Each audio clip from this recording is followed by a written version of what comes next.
E nel nostro spazio dedicato a Diocesi in Forma cominciamo da Venezia, visita del Patriarca e Cardinale Angelo Scola, ieri al Consiglio Provinciale di Venezia, dove si sono riuniti ben 44 sindaci del territorio, assessori e Presidente della Giunta. Tanti temi emersi nel corso della riunione straordinaria, tra i più sentiti quello del lavoro e dell'occupazione, sui quali il Patriarca è intervenuto con una proposta decisamente forte.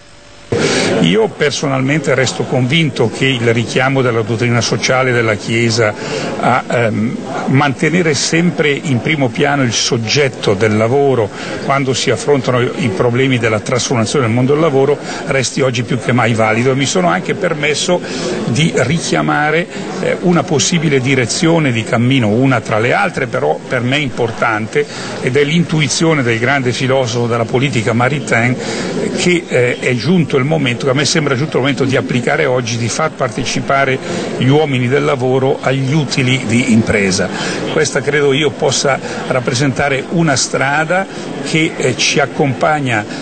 verso una assunzione del problema dell'innovazione, che ha bisogno di educazione e di cultura e che deve vedere tutti i soggetti coinvolti nel mondo del lavoro in primo piano nelle debite proporzioni.